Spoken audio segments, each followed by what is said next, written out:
Morí ese día, ahí mismo, en el frío suelo de mármol de los Guzmán. Mi corazón dejó de latir durante 5 minutos completos, un silencio total que se convirtió en la frontera entre la vida que conocía y el misterio que me aguardaba. Antes de eso, solo era María, una mujer de 48 años con los pies cansados y las manos callosas, viviendo una vida rutinaria en la Ciudad de México. Mi hogar era un pequeño apartamento en Iztapalapa, cerca de mi hermana, y todos los días veía la misma pared de ladrillos, y el mismo sol saliendo de una manera que siempre parecía la misma. Era invisible, una sombra que borraba el reflejo de los demás, y creía que mi vida se limitaba a eso, un eco eterno y repetitivo de tareas. Mi rutina era una melodía monótona. Despertaba con el olor del pan recién hecho y el café molido de mi vecino, y el sonido de las bocinas de los autos con una canción de María de Lourdes que salía de una radio vieja. Mi casa era sencilla, casi incolora, un marcado contraste con el vibrante y colorido mundo que Iztapalapa pintaba afuera.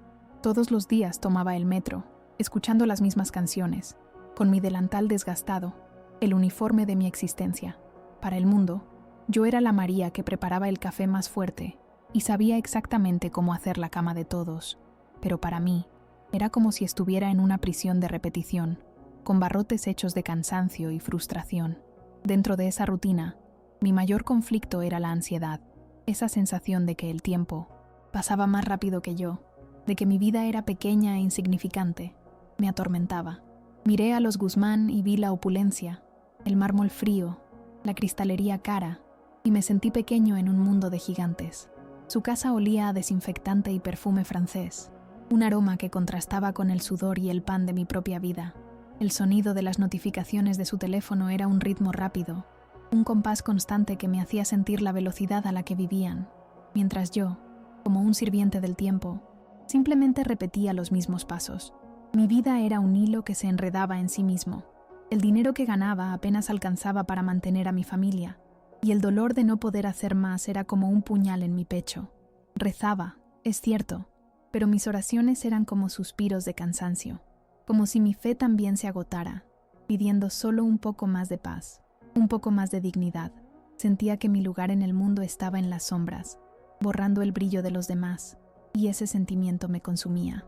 Fue en este estado mental, de agotamiento e invisibilidad, que la tragedia golpeó, en un día que comenzó como cualquier otro, pero terminó en un silencio que nunca imaginé que existiría. La tragedia golpeó rápida y silenciosamente. Estaba limpiando la gran lámpara de araña de cristal del comedor de los Guzmán. La señora Guzmán acababa de regañarme por mover una estatuilla, y sus palabras me traspasaron, dejándome las manos temblorosas. Mi mente se llenó de miedo, y la ansiedad regresó con venganza, como una ola que me ahogaba en la preocupación. Estaba de pie en una escalera, tratando de alcanzar la última varilla de cristal, y la inestabilidad emocional hizo que mi concentración se rompiera. Fue en ese momento que resbalé. La escalera se inclinó hacia un lado, y lo último que vi, en un abrir y cerrar de ojos, fue el suelo de mármol, frío e implacable, acercándose a mí. El tiempo se detuvo para mostrarme la crueldad de lo que estaba a punto de suceder. La caída fue una mezcla de sonidos y sensaciones. Hubo un golpe sordo y ensordecedor cuando mi cuerpo golpeó el suelo, un sonido que pareció resonar por toda la habitación. El dolor se encendió como fuego, un dolor agudo y violento que recorrió cada nervio, cada célula de mi cuerpo. Fue tal el impacto que sentí como si explotara de adentro hacia afuera. En medio de todo, un sonido sutil y desesperanzado, el eco de una taza de café que se me había caído, rompiéndose en el suelo, sus fragmentos dispersos como un mosaico, roto. Y entonces se hizo el silencio. Un silencio que no era la ausencia de sonido, sino la ausencia de vida, un abismo de oscuridad que lo engulló todo. La primera sensación que tuve fue la de flotar, de una ligereza que nunca antes había experimentado. Era como si la gravedad ya no existiera, y mi cuerpo, que antes había sido una prisión de dolor y agotamiento, ya no me perteneciera. El dolor, ese dolor insoportable de hacía segundos, simplemente desapareció. Fue reemplazado por una profunda paz y un silencio interior que contrastaba con el caos que veía abajo. No sentía nada, ni el frío del suelo, ni el calor de mi propio cuerpo. Simplemente existía, en un estado de total serenidad, como si fuera un observador flotando sobre un mundo de problemas. Miré hacia abajo y vi mi propio cuerpo. La escena era surrealista, como si estuviera viendo una película protagonizada por mí.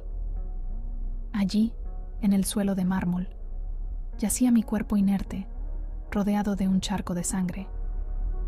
Vi a la señora Guzmán con las manos sobre la boca, al señor Guzmán gritando por teléfono, con expresiones de terror en sus rostros. El eco de la taza rota aún resonaba, y sus fragmentos esparcidos por el suelo parecían un mapa sin sentido, un rompecabezas que ya no necesitaba resolver. El caos y el miedo que se apoderaban de la casa de los Guzmán contrastaban marcadamente con la paz que sentía. Fue en ese momento que algo imposible sucedió. Su tiempo transcurría a toda velocidad, pero el mío finalmente se había ralentizado. Fue entonces cuando apareció la luz. No era una luz cegadora ni deslumbrante, como la que estamos acostumbrados. Era una luz tranquilizadora, que reconfortaba mi ser desde adentro, como si su resplandor estuviera hecho de amor y aceptación. No la vi con los ojos, sino con el alma, y supe, sin duda alguna, que era Él, Jesús. Su presencia era abrumadora, pero no intimidante. Sentí un amor como nunca antes había sentido en mi vida. Era un amor sin juicios, sin exigencias, simplemente una aceptación total de quién era yo. Su voz no me llegó a los oídos, sino directamente al alma. Era una voz que no necesitaba palabras para hacerse entender, una voz hecha de puro sentimiento y verdad. Me llamó por mi nombre, María, como nadie me había llamado jamás. Con una ternura que me hizo sentir importante por primera vez, me dijo: María, las riquezas que buscas no están en las cosas, sino en mis tesoros. Ven, tengo algo que mostrarte. No mostró miedo ni preocupación, solo amor, y conmigo sin eso. Me sentí la persona más amada del mundo. Por primera vez en mucho tiempo, me sentí vista. Su mano, hecha de pura luz, me guió. No sentí un roce físico, sino una conexión espiritual que me sacó de ese ambiente caótico. Su voz fue como un bálsamo para mi alma agotada. Parecía comprender cada dolor, cada angustia, sin necesidad de que yo dijera una palabra. Vio a la María que se sentía invisible, a la María que sentía que su vida no valía nada, y me demostró que estaba equivocada. Su presencia fue la respuesta a todas mis plegarias silenciosas. De alguna manera, recordé mi vida, mis oraciones cansadas, mis suspiros de dolor, y me di cuenta de que Él siempre había estado ahí, escuchándolo todo. Simplemente no lo sabía. Lo que pensé que era un suspiro de cansancio era en realidad una oración de dignidad, y Él estaba allí para mostrarme el camino. Su presencia me inundó de una paz que parecía infinita. Fue como un abrazo que sanó todas las heridas de mi alma. No quería que ese momento terminara nunca. Mi vida, antes una rutina repetitiva, ahora se revelaba como un viaje de búsqueda, y finalmente había llegado a mi destino. Él me miró de una manera que parecía ver dentro de mí, viendo mi historia, mi dolor, mis anhelos. Fue lo más acogedor que me había pasado en la vida. Fue en ese momento que me di cuenta de lo cansada que estaba y de lo desesperadamente que necesitaba ese momento. Quería decirles a todos: si sienten que el mundo les pesa demasiado, recuerden buscarlo. Él siempre está ahí, y la paz que ofrece es la única que realmente importa. Me miró de nuevo, y su voz, que era la luz misma, me dijo que era hora de mostrarme lo que necesitaba ver, la verdadera razón por la que mi vida no era insignificante. Mi ansiedad, el miedo al olvido, todo se desvaneció.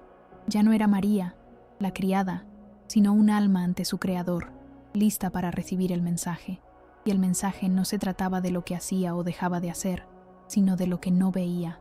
La verdadera riqueza no era lo que limpiaba, sino lo que llevaba en mi corazón.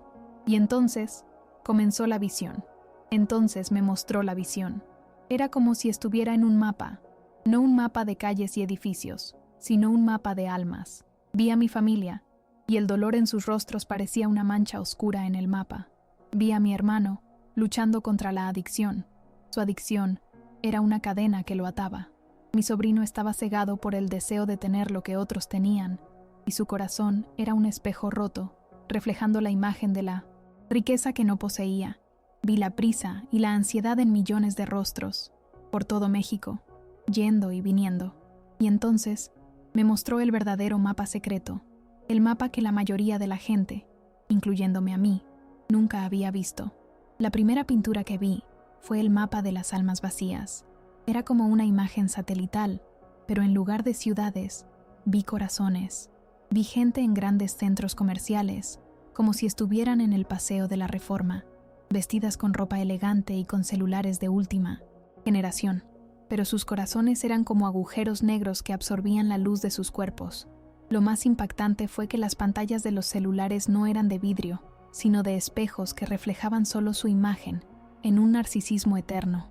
Estaban unidos por cadenas invisibles, esclavos de los me gusta, los comentarios, las compras, buscando validación en cada notificación. Fue en ese momento que un dolor agudo me golpeó, un dolor distinto al de una caída, el dolor de ver la miseria de las almas. Me di cuenta de que era parte de ella. Ese anhelo de reconocimiento y de una vida que parecía más importante me tenía cautiva, igual que a otras personas. Me impactó escuchar su voz diciéndome que, según un estudio reciente, más del 70% de la población mexicana cree que la felicidad reside en acumular riqueza y bienes materiales. Esa idolatría, esa búsqueda desenfrenada, los llevó a la soledad, la depresión y la pérdida de la fe. Vi la oscuridad dentro de cada persona, incluso en los rostros más sonrientes. Era como si nuestra luz interior fuera reemplazada por un brillo superficial y temporal, el brillo de la pantalla de un celular, el brillo de una joyería. Era tan triste, tan desolador.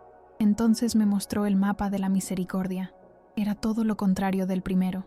En lugar de edificios altos, había iglesias, centros comunitarios y casas sencillas. Vi gente ofreciendo un plato de comida a un desconocido, un abrazo a una persona mayor que se sentía sola, alguien deteniéndose a orar por otro en medio de la calle, ofreciendo una palabra de esperanza. Vi a mi hermana, la que vivía cerca de mí, preparándome café y sonriendo, y fue en ese momento que comprendí que su amor era la verdadera riqueza. Jesús me mostró que cada pequeño acto de amor, por pequeño que fuera, era como una joya preciosa. Me dijo que estaba acumulando estos tesoros. No eran oro ni plata, sino el valor de la bondad humana. Cada gesto de afecto y generosidad, cada minuto regalado, cada sonrisa sincera, era como un río de esperanza que sanaba las heridas dejadas por la idolatría del dinero. Me dijo que esta era la verdadera riqueza, la riqueza de la gracia, de la fe, de la comunidad. La luz que vi en estos lugares era la luz que les faltaba a los corazones vacíos del primer cuadro. Ese era el mapa de la salvación.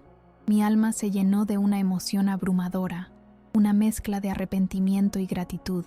Había pasado toda mi vida puliendo el brillo de los demás, sin darme cuenta de que mi propia vida, con sus pequeños actos de bondad y oraciones silenciosas, ya estaba llena de tesoros que no podía ver. Él me mostró que mi rutina, que consideraba insignificante, era una oportunidad para amar. Ese café que preparé, el cuidado que puse al tender la cama de cada persona, fue un acto de servicio, un acto de amor. No era insignificante, era un guardián de tesoros. Mi corazón, que creía pequeño, era capaz de irradiar una luz que, uniéndose a la de los demás, formaba ese río de esperanza. Comprendí que la verdadera felicidad no reside en tener, sino en ser, en marcar la diferencia en la vida de alguien, en ser la respuesta a la oración de alguien. Me sentí agradecido por haber tenido la oportunidad de ver esto, y comprendí que mi vida nunca volvería a ser la misma. Me di cuenta de que mi dolor, mi ansiedad y mi sentimiento de ser esclavo del tiempo eran solo los pedazos de la copa que se había roto. Y si te identificas con esta sensación de estar roto, o de que tu vida no tiene valor, o de que no hay salida, recuerda, Dios está en los pedazos rotos, usándolos para crear un nuevo mapa. Si puedes, suscríbete y ayúdame a difundir este mensaje para que más personas vean este mapa de esperanza y recuerden que la verdadera riqueza no se encuentra en las cosas. No quería regresar. La paz era tan grande, el amor tan abrumador que mi vida anterior parecía una pesadilla. Todo mi dolor, todos mis fracasos, la sensación de insignificancia, nada era comparado con ese momento. Estaba en casa y lo sabía en lo más profundo de mi alma. Miré a Jesús y una súplica silenciosa surgió de mis labios. Por favor, déjame quedarme. Estaba lista para cambiar todo lo que tenía en la tierra por un segundo más en su presencia. Ya no me importaba lo que tenía, ni la vida de los Guzmán, ni la mía. Solo quería quedarme. Pero Jesús puso su mano sobre mi hombro y me miró con una compasión que me partió el corazón. Su voz, que era el amor mismo, dijo: María, tu obra no ha terminado. Tu misión es regresar y mostrarles el verdadero mapa secreto. Diles que la copa rota no fue solo un accidente, sino un recordatorio para que dejaran de mirar los pedazos y miraran al cielo. Tu historia debe ser su guía. No quería irme, pero el poder de sus palabras me dio una certeza que nunca había tenido. Mi vida ya no me pertenecía, era un testimonio, y necesitaba regresar y contarlo. Sentí un dolor punzante, como si me hubiera caído un rayo, y el silencio apacible fue reemplazado por una avalancha de sonidos. Abrí los ojos, y lo primero que vi fue la brillante luz blanca de una lámpara de hospital. Había vuelto. Sentí las manos de un médico en mi muñeca, y oí el pitido de un pulsómetro. Un sonido que pensé que nunca volvería a oír. Estaba vivo, milagrosamente vivo. Dijeron que llevaba 5 minutos sin pulso. 5 minutos. En términos médicos, 5 minutos sin pulso es el umbral de un daño cerebral irreversible, pero no tenía ninguno. Los médicos no podían explicarlo. Decían que era un milagro. Mi recuperación fue rápida, pero la cicatriz más profunda no estaba en mi cuerpo, sino en mi alma. La señora Guzmán me visitó y, entre lágrimas, me contó que, al verme en el suelo, los pedazos de la taza rota parecían un mapa. Esa misma taza la había comprado en un mercadillo, un objeto sin valor que ahora se convertía en símbolo del milagro. La taza rota, que yo veía como símbolo de mi caída, era en realidad el mapa de mi regreso, un mensaje de que necesitaba mirar más, allá de las cosas rotas, para ver lo que realmente importaba. Ahora, cada día, vivo para cumplir mi misión. Quiero que la gente entienda que la vida no se trata de lo que acumulas, sino de lo que compartes. Sigo trabajando, pero ahora mi trabajo es una extensión de mi fe. Con cada taza de café que sirvo, recuerdo que la verdadera riqueza reside en el amor que le pongo. Con cada cama que hago, rezo por quienes la ocuparán. Ya no soy una sombra, sino una persona con una misión, y esta misión me da una dignidad que el dinero jamás podría comprar. Vivo para compartir lo que he visto, para compartir el mapa de la misericordia con todos. Por eso, te invito, camina y observa. No te pierdas en la pantalla de tu celular, sino mira a los ojos de quienes te rodean. Si puedes, perdona a alguien hoy. Sea quien sea, el perdón es uno de los mayores tesoros que podemos dar y recibir. Un corazón limpio es un tesoro preciado. Comparte un café con alguien, no cualquier café, sino uno preparado con amor. Abraza a un vecino, habla con tu familia, dona tu tiempo a algo que ilumine la vida de alguien. Por eso te pido, si has sentido el dolor de las almas vacías y la alegría del mapa de la misericordia, ayúdame a llevar este mensaje a más personas. Suscríbete al canal y dale me gusta a este video. Esto me ayuda a seguir compartiendo historias como esta y demostrando que la vida es un mapa del tesoro y que el mapa secreto es tu fe. Créeme, el mundo exterior necesita un poco más de amor, un poco más de misericordia. Y por eso estoy aquí, viva. La verdadera riqueza no reside en lo que tienes, sino en quién eres y en lo que haces por los demás. La vida es un mapa del tesoro, y el mapa secreto es tu fe. Y por eso morí y regresé, para decirte que lo que realmente importa no está en el frío mármol, sino en la calidez de un abrazo, y que la copa que se rompió no fue el final de mi historia, sino el comienzo de una nueva vida, la que vivo ahora, con un propósito que me da paz.